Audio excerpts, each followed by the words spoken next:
कांग्रेस के नेताओं ने साठगांठ करके बीजेपी को दोबारा से सत्ता में लाने का काम किया। कांग्रेस की ये हालत है कि उसकी जूतियों में दाल बटी हुई है। कांग्रेस का तो विपक्ष है ही नहीं, कांग्रेस तो सत्ता पक्ष का ही एक पार्ट है। आज हरियाणा में केवल और केवल इंडियन नेशनल लोकदल अभी विकल्प के रूप में। बीजेपी और कांग्रेस ये पूंजीवादी लोग हैं, ये किसान कमेरे के खिलाफ है। इन्होंने तो किसान को खत्म करने का इनका इशू था।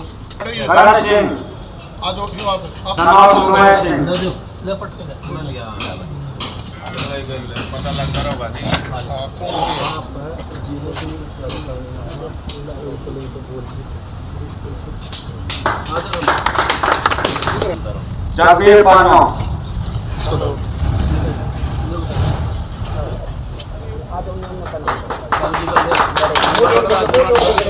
शब्बीर बानो जी, इनको संगठन सचिव नियुक्त किया गया है। इनकी जिम्मेवारी संगठन को मजबूत बनाने की है और सुभाष बानो का इनाम लिखा गया, लेकिन मेरे को पहले ही पार्टी ने पद दे रखा है। चलो जहाँ भी पार्टी कहेगी मैं वहीं पर काम करने के लिए तैयार हूँ। आशीष विनोद कुमार,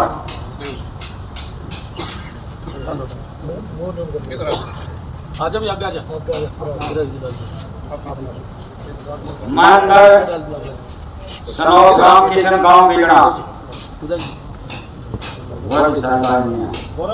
प्रमोद सनोज सुशील कुमार, प्रमोद सुशील कुमार,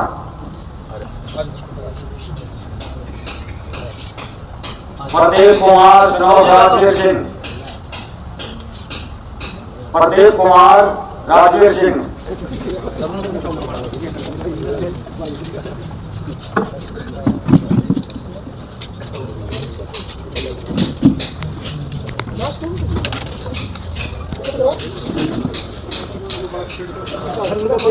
पहले तो मैं और आप सब कार्यकर्तागण सबसे पहले तो मैं आप सबका तो हार्दिक बधाई देता हूं कि बहुत सुंदर कार्यक्रम आपने किया।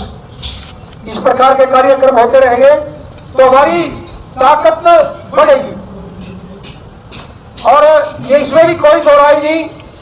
भाई नरेश ने जो कहा कि कहीं भी किसी का भी काम सामाजिक है, चाहे खेती के हक का है, चाहे किसी का व्यक्तिगत कोई मामला है, तो उसके लिए पार्टी लड़ाई लड़ती आई है और आगे भी लड़ेंगे। किसी प्रकार का संकोच करने की जरूरत नहीं है। आपने आज बहुत अच्छा संगठन बनाया और श्रवण भोर जी कोई नए नहीं है, बहुत पुराना परिवार जो देवीलाल से जुड़ा है, दिखा दिया, प्रमाणित कर दिया कि इंडियन नेशनल लोकदल को अगर संगठित तरीके से और सब मिलजुल करके चलाया जाए तो ये बहुत बड़ी ताकत है। हमारे बीच में चौधरी बलबीर सिंह पुनिया जी जो हमारे बहुत वरिष्ठ नेता है, आप भी विद्यमान है, हमारी ताकत बढ़ती है। साथियों एक बात कहूंगा, जो हालात आज देश और प्रदेश में चल रहे हैं, जनता पूरी दुखी और परेशान हो चुकी है और कांग्रेस को पिछले चुनाव में उन्होंने विकल्प समझ लिया था, क्यों नाम बड़ा था, ब्रांड बड़ा था, मैं कहीं आगे, लेकिन जो बढ़ते तो मुख्यमंत्री क्या भी उसका ही निकला। आज जो समस्या सबसे बड़ी, मंत्री ने फोन कर दिया, मुख्यमंत्री ने फोन कर दिया, काम फिर नहीं होते, मैं अफसर नहीं मानता। कानून में कमी नहीं है, स्कीमों में कमी नहीं है, काम सारे ठीक है, लेकिन अफसर मनमर्जी की चलाते हैं और किसी को किसी का काम नहीं होने देते, सारा गलत काम करते हैं। ये कमजोरी किसकी है? ये सत्ता में ऊपर बैठे जो लोग हैं, उनकी कमजोरी। आज आपने देख लिया किस प्रकार से साथियों दर की ठोकर किसान खा रहा है। चौधरी देवीलाल जी ने जब इस प्रदेश के बागडोर संभाली थी, मुख्यमंत्री बने थे, तो उन्होंने इस प्रदेश के लिए साथियों सबसे पहले छत्तीस बरादरी के लिए 100 रुपये माह पेंशन बनाने का काम किया। उसके लिए मेरे वर्ग के लिए साथियों जिसकी फसल खराब हो जाती थी किसान की, उसको साथियों मुआवजा देने का काम किया। और आपके साथियों जो सेंट्रल गवर्नमेंट आपकी कांग्रेस की सरकार थी उस समय, आपकी जमीनों पर सीलिंग लगाने का काम कर रही थी साथियों, आपकी जमीनें बचाने का काम चौधरी देवीलाल जी ने किया साथियों। और आपके जो भी कार्य है, चाहे खुले दरबार लगा करके आपके कार्य किए हो और चाहे आपको गरीब जाति का नंबरदार बनाने का काम हो और चाहे आपको राजनीति में हिस्सेदारी देने की बात हो, साथियों प्रदेश को राजनीति में और अपने हकों की लड़ाई लड़ने के लिए चौधरी देवलाल जी ने इस प्रदेश को संभाला और आपका मान सम्मान किया। फुल सिंह जी, आज घरौंडा हल्का की कार्यकारिणी का गठन किया गया, क्या कहना चाहेंगे इस नवनियुक्त कार्यकारिणी के बारे में? जो हरियाणा के अंदर हर एक, चाहे जनरल की कार्यकारिणी बनो, चाहे महिला विंग की बनो, चाहे किसान सेल की बनो, चाहे युवा सेल की बनो, सभी सेलों के संयोजक, प्रदेश संयोजक और जिला प्रधान सभी अपने अपने हल्के में, प्रदेश में पार्टी के गठन करने जा रहे हैं और संगठन को मजबूत करने के लिए हर एक जिला स्तर पर और फिर हल्का स्तर पर कार्यकारिणी गठित की जाएगी। और किसान सेल के आप प्रदेश अध्यक्ष हैं। आजकल जीरी का सीजन है और मैं रोज़ मंडी में या दुकानों पे किसानों को यूरिया के लिए तंग होता हुआ देखता हूँ। मैंने कई खबरें भी की हैं, तो किसान फ़ोन करते हैं, तो कोई आवाज़ इसके लिए आपकी तरफ से उठाई जा रही है? हमने प्रदेश स्तर पर हर एक ज़िले में अपने प्रदर्शन किए और खबरें लगवाई और सोशल मीडिया के द्वारा बोला गया और अखबार के माध्यम से बोला गया। मैंने कम से कम अपने ज़िले के लिए, किसानों के लिए 10 बार डीडीए के पास पहुंचा और उसने हमारी हेल्प भी की। किसानों को खाद भी बांटे, सोसाइटियों में दिए और आम किसानों को भी वहां पर खाद बांटा गया।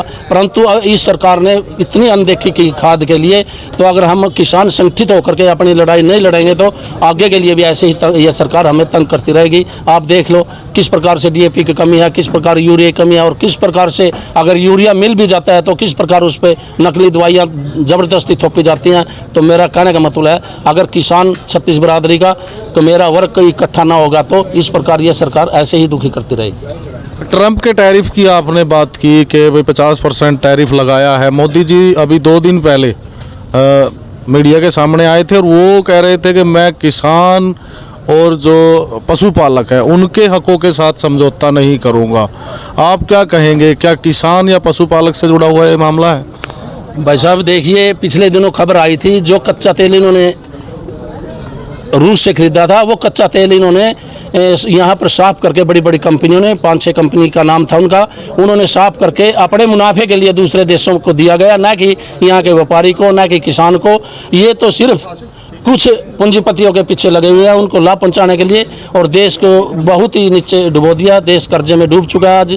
ना तो बच्चे को रोजगार है, ना महिलाओं की सुरक्षा है, ना ही आम जन की सुरक्षा है। आए दिन फिरौती मांगते हैं और आए दिन लोगों के मर्डर हो रहे हैं। इस सरकार से कोई भी उम्मीद नहीं है जनता को।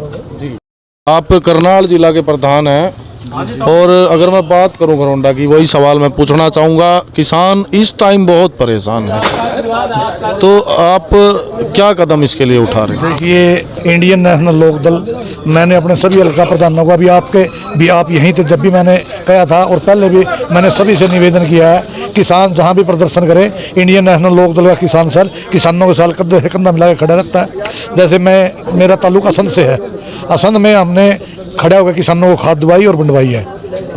तो बाकी ये सरकार का फेलियर है, समय भर इन्होंने खाद का इंतजाम नहीं किया।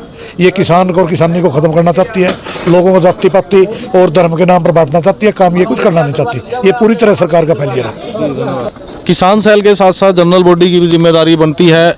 जो विपक्ष है हरियाणा की, अगर मैं बात करूं, जो सेकंड लार्जेस्ट पार्टी है कांग्रेस, क्या वो अपना काम पूरी तरह कर रही है? आप क्या मानते हैं? देखो, पिछले चुनाव में लोगों ने बीजेपी का विपक्ष का विकल्प कांग्रेस को मान लिया। इन लोगों के अंदर फूट होगी, इसलिए हम पीछे रह गए।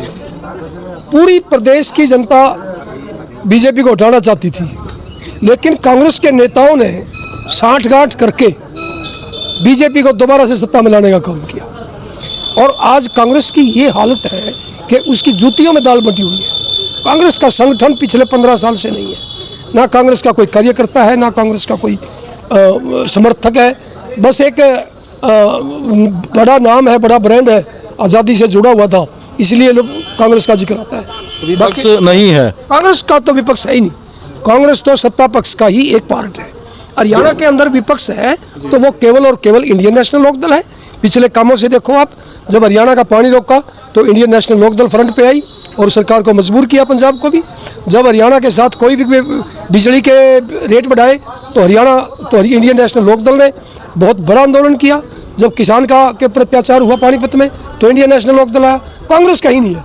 आज हरियाणा में केवल और केवल इंडियन नेशनल लोकदल है विकल्प के रूप में और सरकार जो हालात है आज आपने देखा, एक छोटे गांव में इतनी बड़ी मीटिंग और इतना उत्साह, ये प्रमाणित करता है कि आने वाली जो सरकार है वो इनेलो की होगी और पुणे से वही काम होगा। 2019 के इलेक्शन में बीजेपी ने एक नारा दिया था, एक वादा किया था कि 2022 में किसानों की जो इनकम है वो दोगुनी हो जाएगी, तो क्या लगता है आपको हो गई वो? दुगनी नहीं हुई, 1/4 रहेगी और रहनी भी थी।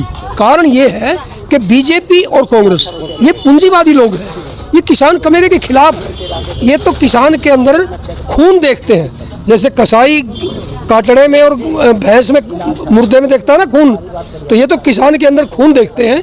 इन्होंने उसकी आमदनी बढ़ाने का सवाल नहीं था, इन्होंने तो किसान को ख़त्म करने का इनका इशू था और ये कर रहे हैं।